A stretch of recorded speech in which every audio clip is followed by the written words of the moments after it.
mukhang may pumaldon na naman. Nakaraan, nakilala po natin kung sino yung Pork Barrel Kings. Ngayon, eto, hari at reyna ng 2026 DPWH budget. Kilalanin, sino yan? Ay ito, sa balita. Ibinunyag ng Philippine Center for Investigative Journalism na ang 6th District ng Isabela na kinatawan ng bagong halal na House Speaker na si Representative Faustino Bojidi ang tumanggap ng pinakamalaki. Aba, pinakamalaki na naman. Hindi pa rin nagbabago kahit nagpalit ng speaker dyan Pinakamalaking budget insertion sa panukalang 2026 Department of Public Works and Highways budget. Apakalupit nyo talaga. Apakalupit nyo talaga. Ayon sa ulat PCIJ, umabot sa 23 billion paldo ang DPWH insertions ng distrito ni D. Grabe, ang tindi nyo talaga. Sa National Expenditure Program or NEP, 1.1 billion lamang ang original na nakalaan. Teka, 1.1 billion tapos naging 23 billion? Hindi. Ngunit matapos aprobahan ng Kamara ang version nito ng 2026 budget, lumobo ang alokasyon sa 3.8 billion Pinagluloko na tayo dito Kawawang Pilipinas na talaga. Ang daming pera, pero kani-kanino lang napupunta. Mahigit 3 beses ng paunang pondo. Kasunod nito ang mga distritong kinatawan ng magkapatid na Representative Micaela Swansing ng Nueva Ecija na siya ring chair ng House Appropriations Committee at Representative Bella Swansing ng Sultan Kudarat na pumuesto sa ikalawa at ikatlo sa may pinakamalaking pagtaas sa Nueva Ecija. Ang distrito ni Micaela Swansing ay may 1.6 billion sa NEP.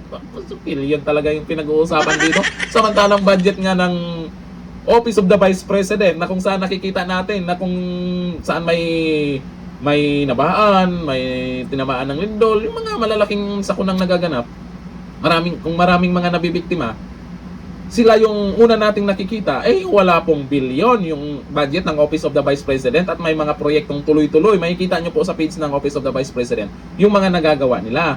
Pero itong mga to, ang titibay nyo, bilyon. Ito yung sinasabing paldo. Kung totoo man ito, 1.6 billion. 1.6 billion pa lang yan sa NEP. Hindi pa tapos. Umakyat sa 3.4 billion matapos ang deliberasyon sa Kamara. Nagsipaglakihan bigla.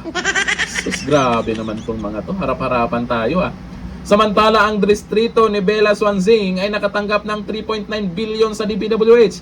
Bunsod ng 1.6 billion budget insertions. Ikatlo sa may pinakamalaking pagdagdag. Muling inilantad ng ulat ng laki ng impluensya ng Kamara sa paghubog ng pundo sa infrastruktura, lalo na sa DPWH. At ang tanong, kung paano at kanino napupunta ang pinakamalaking dagdag sa budget. Yan lang naman ay katanungan po ng karamihan. Bakit naman kayo ganyan? Yung budget, ganito lang. Tapos pagdating sa susunod na mga araw, biglang gumanyan. Parang nangyari din po yan sa Senado nakaraan diba? Yung kay Dizon, babawasan, tatapyasan, tapos sabay lumaki na naman. Ewan ko lang kung ano pinagagawa ng mga to.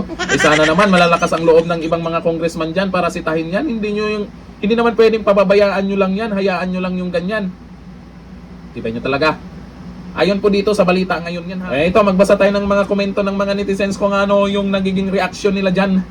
Bilyon na naman. Sabi ni Aristos Sangil, at yan, mga kababayan, ang tunay na ibig sabihin ng salitang paldo. Sabi ni Bambubi, ayan na, simula na naman. May nakukulong ba kasi? Yun ang kasi ang ano natin dyan. Dapat may nakulong, may nasampulan, pakpak, ganon. Wala Sabi ni Freddy Sumalinog, grabe ba? Instant billionaire agad. Sana naman, okay sana. Yung mga ganyang kalaking pera ay nakikita po natin kung saan ginagamit. Mark Aristoy Camus, pag malakihan, walang kulong. Yun ang nakakalungkot Hanggang ngayon wala pa rin tayong nakikitang napakulong.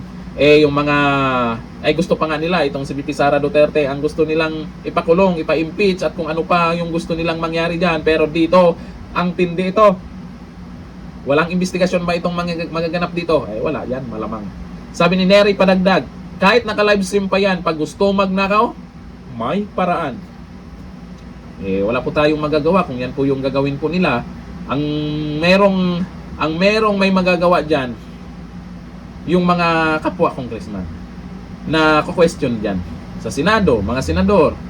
At siyempre, yung huling pipirma. Kung pipirmahan niya. 'Di ba? Kasi pagdating ng panahon, pag nagka-problema na naman, sasabihin na naman niya, wala akong alam diyan. Pero siya naman ang pumirma niya. Bandang huli, siya naman din ang pipirma mag-a-approve diyan para sa budget na yan. Hayaan na lang ba natin na tuloy-tuloy na magkaganyan-ganyan-ganyan? Meron pang susunod yan, 2027 budget, 2028 budget. Oh, sus talaga, paldo na naman sila. Sos, anong masasabi niyo po dito sa pinagagawa nila? Tuloy-tuloy pa rin, mukhang tuloy-tuloy pa rin sila sa insertion na yan ha. Game lang. Pero nakikita na ng taong bayan yung galawan nyo dyan. May social media na, pero ang tanong, hayaan na lang ba ng taong bayan? Manonood na lang ba sa pinagagawa nila? Yan ang ating mga katanungan. Gising na, bayan. Hanggang dito na lang, thank you. Bye-bye.